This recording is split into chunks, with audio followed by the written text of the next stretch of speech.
ওর দিকে তাকানো যায় না, ওকে দুইটা খাওয়ানো যায় না।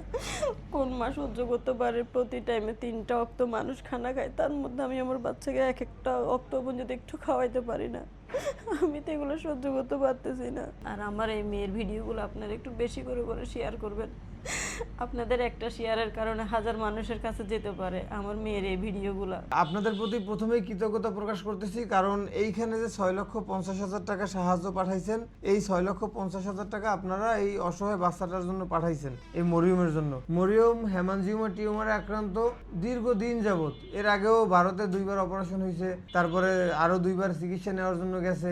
ওর বাবার যা সামর্থ্য ছিল, ওর বাবার অটো গাড়ি ছিল 3টা, সেটা বিক্রি করছে। তারপরে জায়গা জমি যতটুকু ছিল, ঘরের জায়গাটুকু ছাড়া সবই ওর বাবা হারাইছে এই বাচ্চাটার জীবনটাকে বাঁচানোর জন্য। তো একজন বাবার জায়গা থেকে সে সর্বোচ্চ করছে, এরপরে সে আর কোনো কুলকিনারা না পেয়ে আপনাদের শরণাপন্ন হয়, আপনাদের দ্বারস্থ হয়। তখন আপনারা এগিয়ে আসেন এবং এখানে 6,50,000 টাকা সাহায্য পাঠাইছে। এই যে 6,50,000 টাকা মরিয়মের জন্য পর্যাপ্ত না, কারণ মরিয়মের চিকিৎসাটা বাংলাদেশে নাই। এই যে হেমানজিওমার টিউমার, এটাকে রক্তনালীর টিউমার বলে।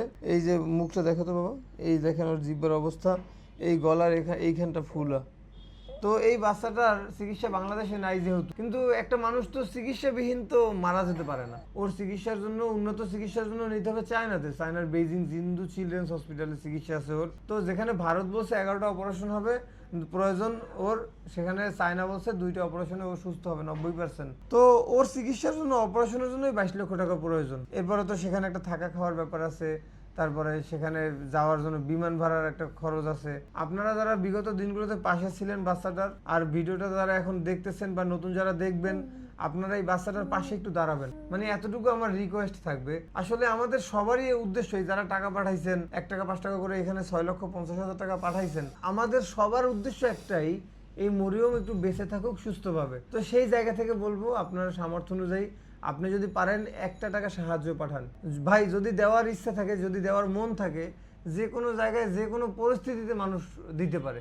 এই যে গতকালকে একটা লোক 10,000 টাকা পাঠাইছে ভারত থেকে, মানে ভারত থেকে কিন্তু টাকা পাঠানো খুব ঝামেলা। তারপরও সেই মানুষটা কিন্তু যে কোনো ভাবে হোক, হুন্ডি ম্যানেজ করে, বিকাশ ম্যানেজ করে, সে কিন্তু 10,000 টাকা সাহায্য পাঠাইছে। তো আমরা বাংলাদেশে থেকে যদি চাই আপনার বিকাশ থেকে 1টা টাকা সাহায্য পাঠানো যায়, তার জন্য সার্ভিস চার্জও কাটে না। টাকা দিয়ে সাহায্য করতে না পারলে ভিডিওটা একটু শেয়ার করে দেন।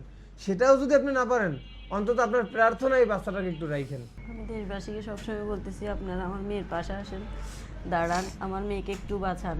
কেউ 1 টাকা 2 টাকা 5 টাকা সহযোগিতা যেভাবে করছেন, আপনারা আরেকটু সহযোগিতা করুন। ওর দিকে তাকানো যায় না, ওকে দুইটা খাওয়ানো যায় না। কোন মা সহ্য করতে পারে প্রতি টাইমে 3টা অক্ত মানুষ খানা খায়, তার মধ্যে আমি আমার বাচ্চাকে এক একটা অক্ত পর্যন্ত একটু খাওয়াইতে পারি না। আমি তো এগুলো সহ্য করতে পারতেছি না। তাই আমি আপনাদেরকে অনুরোধ করে বলবো, রিকোয়েস্ট করে বলতেছি, আপনারা আমার বাচ্চার পাশে এসে দাঁড়ান। 1 টাকা 2 টাকা 5 টাকা যার সামর্থ্য যতটুকু আছে অতটুকু দিয়ে একটু সহযোগিতা করুন। আর আমার এই মেয়ের ভিডিওগুলো আপনারা একটু বেশি করে করে শেয়ার করবেন। আপনাদের একটা শেয়ারের কারণে হাজার মানুষের কাছে যেতে পারে আমার মেয়ের এই ভিডিওগুলো। তাহলে ওনারাও চেষ্টা করতে পারে আমার মেয়েটাকে সহযোগিতা করার জন্য। প্রতিনিয়ত আপনাদেরকে ভিডিওতে বলতেছি, আমার মেয়েটাকে বাঁচান, আমার মেয়েটার পাশে আসে একটু দাঁড়ান, আমার মেয়েটাকে একটু সহযোগিতা করুন। আমার মেয়েটা বাঁচতে চায় আর 10 জন বাচ্চার মতো। আমিও মা চাই আর 10 জন বাচ্চার মতন আমার মেয়েটা বাঁচুক, আমার সামনে 2টা ভাত খাক, আমার সামনে একটু হেসে খেলে খেলুক, একটু স্কুলে যাক। আমারও তো ইচ্ছে হয় মেয়েকে নিয়ে এত কিছু করা, 10 মা যেভাবে করতেছে আমারও তো মন চাই করার জন্য, কিন্তু আমি একজন অসহায় মা, আমি তা পারতেছি না। সবাই দূরতেছি স্কুল মাদ্রাসায় ছেলে মেয়েকে নিয়ে ঘোরার জন্য, আমি একজন অসহায় সবসময় দূরতেছি কার থেকে 2 টাকা আমার মেয়ের ট্রিটমেন্টের জন্য আমি পাবো, আর কোন ডাক্তারের কাছে যাচ্ছি না যাচ্ছি, সারাক্ষণ এগুলাতে থাকতেছি মেয়েটাকে নিয়ে। তো আমি আপনাদেরকে অনুরোধ করে বলতেছি, আমার দেশবাসী প্রবাসী সবাই আমার মেয়ের পাশে এসে একটু দাঁড়ান। আর আমার এই মেয়ের ভিডিওটা একটু আপনারা সবাই বেশি করে শেয়ার করবেন। আমার মেয়েকে সহযোগিতার নম্বর হচ্ছে যে 01830559169। এই নাম্বারে বিকাশ, নগদ, রকেট 3টাই আছে, এবং আমার একটা ব্যাংক অ্যাকাউন্ট আছে, নাহিদ আক্তার ইসলামী ব্যাংক।